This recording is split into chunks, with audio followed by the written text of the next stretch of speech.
For generations, Americans remembered Simon Girty as one of the great traitors of the frontier.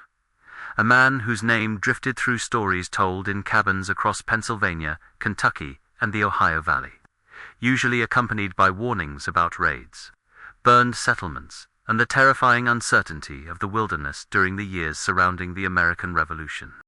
During the most violent years of the Ohio frontier, rumors about Simon Girty began spreading through American settlements, almost like ghost stories. In taverns lit only by candlelight, families listened to tales claiming Girty appeared silently in the forests before indigenous raids, watching settlements from a distance as if he knew every trail, river, and weakness of the frontier better than the settlers themselves. Some claimed he had completely abandoned his humanity after spending so many years surrounded by war and bloodshed. Others swore Girty took pleasure in watching forts burn and prisoners die, even though many of those stories were exaggerated, contradictory, or impossible to confirm. Over time, his name slowly became a symbol of paranoia across the frontier. Parents warned disobedient children that Simon Girty was out in the woods. Stories claimed he crossed frozen rivers alone at night, that he spoke too many languages to truly belong to either side, or that he could move freely between indigenous villages, British forts, and American settlements without ever fully belonging anywhere. In an America beginning to build its own national identity after the Revolution, Girty became the perfect symbol of a man who challenged overly simple explanations. Someone seen not merely as an enemy, but as an uncomfortable reminder that the frontier had never truly been divided between civilization and savagery. In newspapers printed along the frontier after the war, Girty was often described as a renegade who had abandoned his own people to fight, beside the British and their indigenous allies, and over time, those stories became so exaggerated that the real man slowly disappeared beneath the myth that early America created around him. But the deeper historians looked into his life, the harder it became to separate truth from fear, because Simon Girty had not emerged from nowhere as an enemy of the United States. He had been shaped by the same frontier that produced settlers, interpreters, traders, scouts, soldiers, and indigenous diplomats. And long before he became a hated figure in revolutionary memory, he had simply been another child born into the unstable world of colonial Pennsylvania, in a region where forests stretched endlessly beyond isolated farms, and where violence between empires, settlers, and native nations was already beginning to transform the future of North America. And to understand why so many Americans feared Simon Girty, it becomes necessary first to understand the frontier that created him. Simon Girty was born in 1741 near the western edges of Pennsylvania, at a time when the British colonies were still thin strips of settlement pressed against the Appalachian Mountains, beyond which stretched an enormous interior contested by native nations, French traders, and British imperial ambitions. Life on that frontier was unstable even in peaceful years, and for families living near the edge of colonial expansion, survival depended as much on weather, hunting, and geography as on politics taking place in distant cities like Philadelphia or London. The Pennsylvania frontier of Girty's childhood was a land of narrow clearings carved into forests, muddy roads disappearing into the hills and cabins built beside rivers that connected scattered settlements to the larger world. Even today, Americans driving through western Pennsylvania or the upper Ohio Valley can still recognize parts of that landscape, wooded ridges, winding waterways, and long stretches of land where towns still seem separated by forest. His father, Thomas Girty, was remembered as a violent and deeply troubled man whose alcoholism and erratic behavior brought instability to the household long before war reached the family directly. Eventually, Thomas was killed during a confrontation linked to illegal trading disputes, leaving Simon's mother to care for the children alone in a frontier already growing more dangerous with each passing season. At the same time, tensions between Britain and France were spreading across North America, transforming the Ohio Valley into one of the most contested regions on the continent. What later became known as the French and Indian War was not simply a colonial conflict between European powers, but a struggle involving trade routes, alliances, and indigenous nations attempting to preserve influence over lands stretching across present-day Ohio, western Pennsylvania, and the Great Lakes region. It was within this unstable world that Simon Girty's childhood suddenly changed forever. In 1756, during the violence consuming the Pennsylvania frontier, Simon, along with his mother and siblings, was captured by native warriors during a raid reflecting the increasingly brutal nature of frontier warfare. Families disappeared overnight during those years, and throughout the Ohio country entire communities lived with the constant fear that war could emerge suddenly from the forests surrounding isolated settlements. For many colonial families, captivity represented the destruction of identity itself. But the reality of the frontier was often far more complicated than later American mythology preferred to remember. Indigenous societies across the region frequently adopted captives into communities that had themselves suffered devastating losses from war and disease over previous generations, and over time some captives became deeply integrated into native life. Simon Girty was still a boy when he entered that world. The years that followed shaped nearly every major decision he later made as an adult. He learned indigenous languages, adapted to customs unfamiliar to most colonists, and spent years moving through communities connected to the Ohio frontier, where diplomacy, trade, and survival depended on understanding relationships between different peoples, rather than simply choosing permanent enemies. The forests, rivers, and settlements of that world became familiar to him in ways most colonial Americans would never fully understand. And the indigenous world Girty encountered was not the simplistic caricature often portrayed in later frontier stories. Villages across the Ohio country were politically connected environments where hunting, agriculture, diplomacy, and warfare all existed together. Councils debated alliances. Traders moved goods between distant settlements. Families raised children beside rivers that had carried indigenous canoes long before Europeans arrived in North America. Remember this moment, because decades later, many Americans would call Simon Girty a traitor. But at that time, he was still just a young man trying to survive on a frontier where identity and belonging were rarely simple. When Simon Girty eventually returned to colonial society years later, he no longer fit neatly into the world he had been born into. The Pennsylvania frontier was expanding rapidly during those decades, and the growing network of forts, traders, and settlements stretching westward created constant demand for interpreters, capable of navigating relationships between colonial authorities and native nations across the Ohio country. Men like Girty became valuable precisely because they understood both worlds. He worked as an interpreter and scout in regions surrounding the Ohio River and western Pennsylvania, moving through territories that today include parts of Ohio, West Virginia, and Kentucky, landscapes that modern Americans still recognize through winding rivers, wooded hills, and old frontier towns, whose origins trace directly back to this turbulent period. In those years, the frontier was not a fixed border, but a constantly shifting zone of negotiation, violence, and uneasy coexistence. Flatboats, carrying traders, drifted down the Ohio River. Hunters disappeared for weeks into the forests of Kentucky.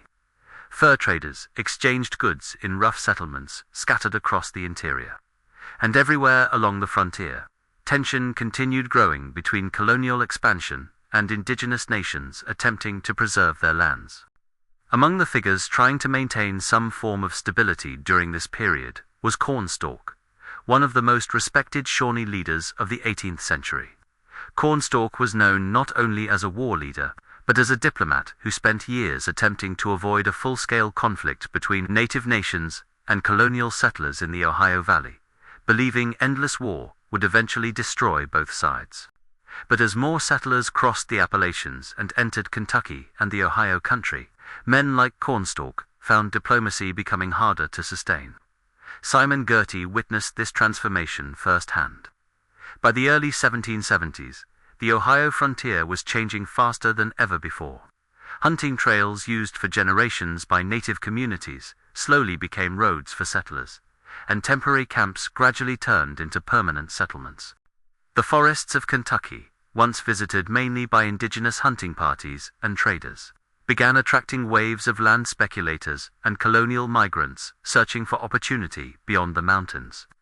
Among the most recognizable figures associated with this expansion was Daniel Boone, whose expeditions through the Cumberland Gap helped open Kentucky to increasing colonial settlement. Boone himself was deeply shaped by frontier life and maintained complicated relationships with indigenous peoples throughout his life. But regardless of individual intentions, the movement westward represented a growing pressure that native nations across the Ohio Valley could no longer ignore. For many revolutionaries living along the Atlantic coast, the coming conflict with Britain was increasingly described as a struggle for liberty and independence. But farther west, across the Ohio frontier, the situation looked very different. Native leaders, British officials and interpreters like Simon Girty understood that an independent United States would likely expand aggressively into indigenous territories, accelerating a process already transforming the region beyond recognition. And slowly, the political tensions of the eastern colonies began merging with the violent realities of the frontier. One of the indigenous leaders living throughout the Ohio country was Logan, a respected Mingo figure whose villages existed along the rivers and forests of the Ohio Valley. The Mingos themselves were not a single tribe in the European sense, but frontier communities formed largely by Iroquoian peoples, especially Seneca and Cayuga groups who had migrated west generations earlier. Logan had long been known by settlers as a man favorable to peace and coexistence. Travelers and frontier families often described him as someone who traded fairly, welcomed strangers, and tried to avoid unnecessary bloodshed along the borderlands.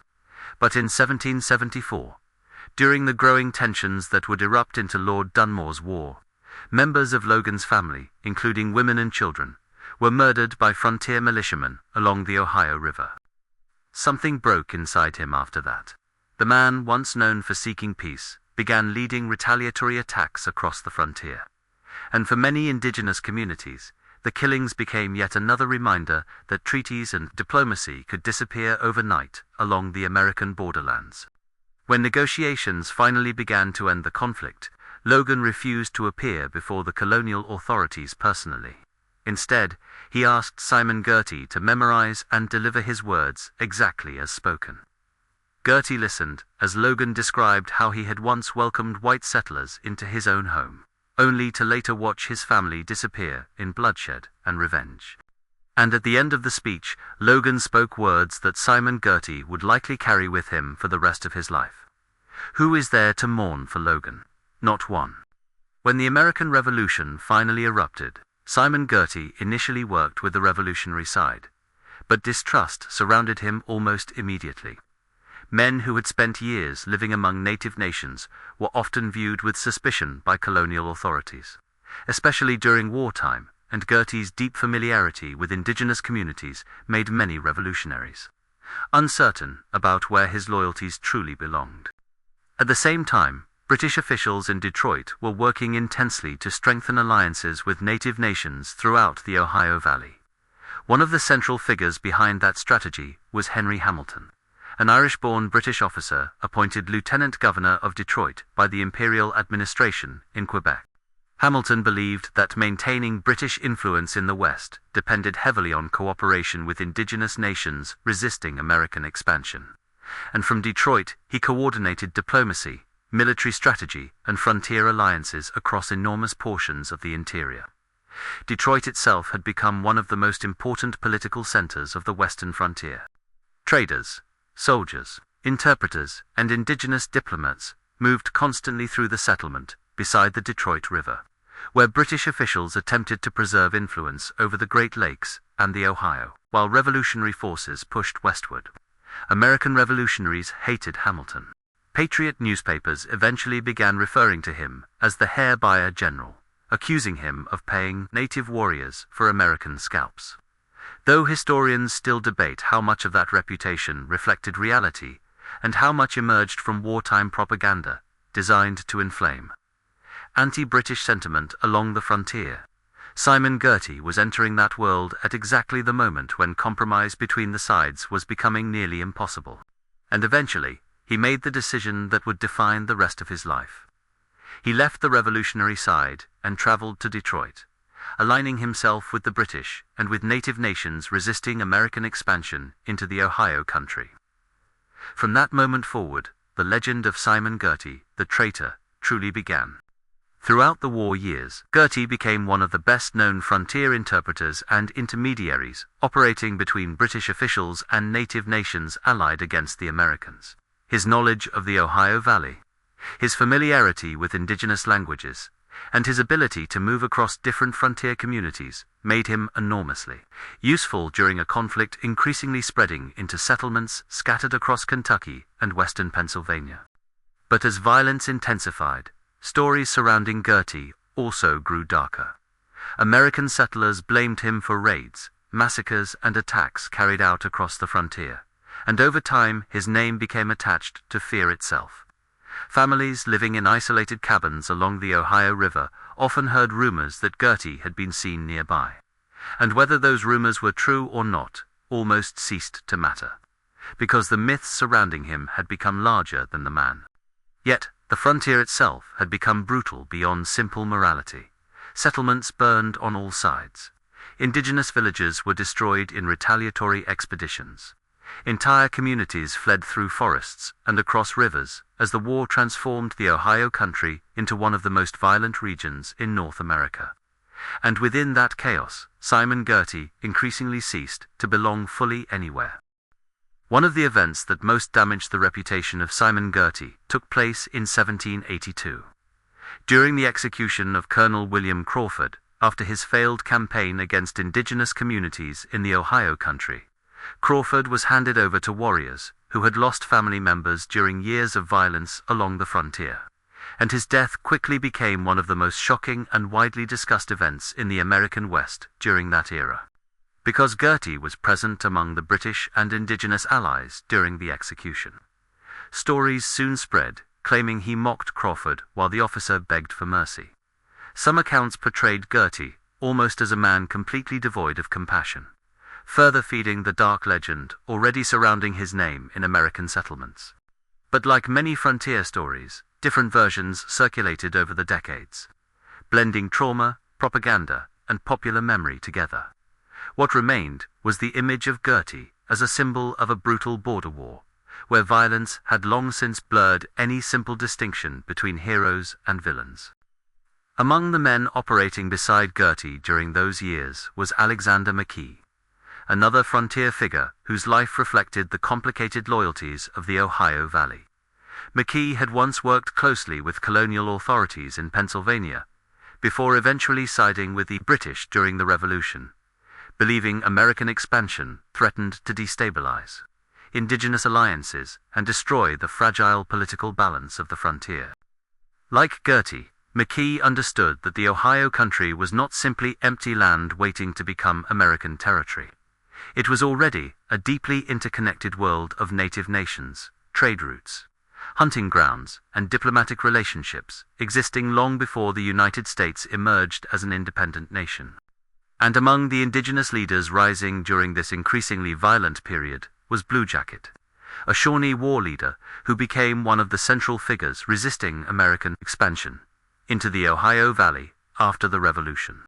Blue Jacket belonged to a younger generation of indigenous leadership, shaped by years of frontier warfare and broken agreements.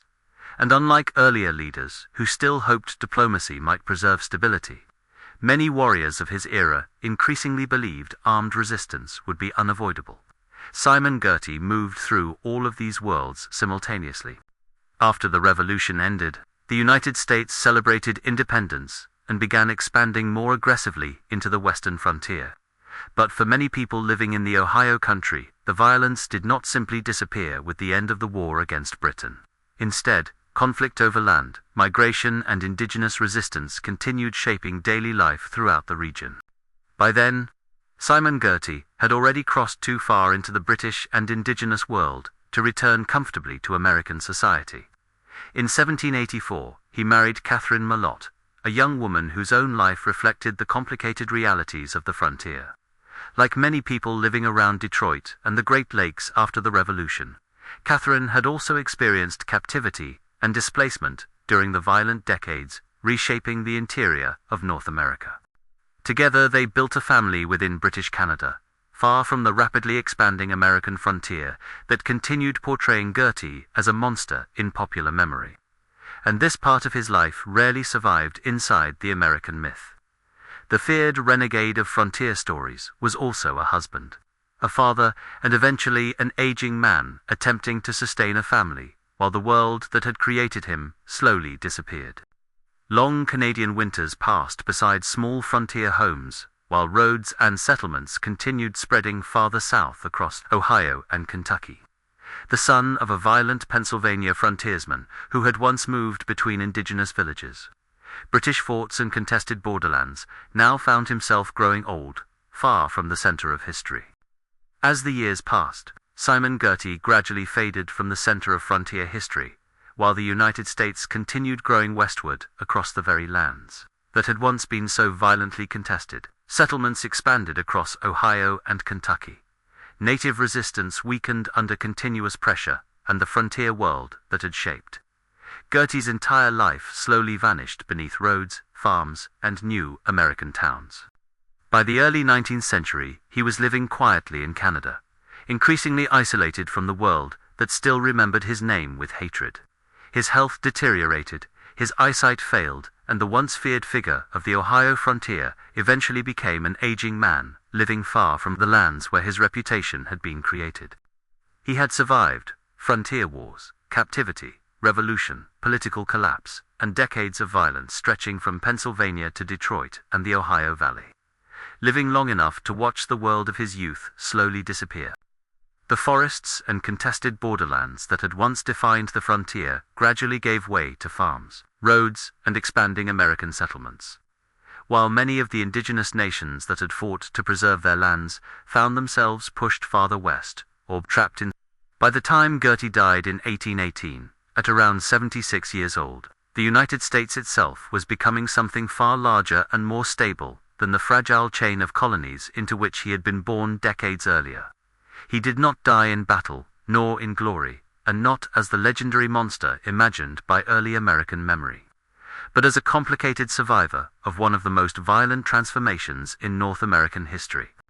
Even now, Simon Girty remains difficult to place neatly inside the story Americans traditionally tell about the frontier. The deeper one looks into his life, the harder it becomes to see him simply as hero or villain. He belonged to a generation of people shaped by captivity, frontier violence, collapsing alliances, and the constant movement between cultures during the violent birth of the United States.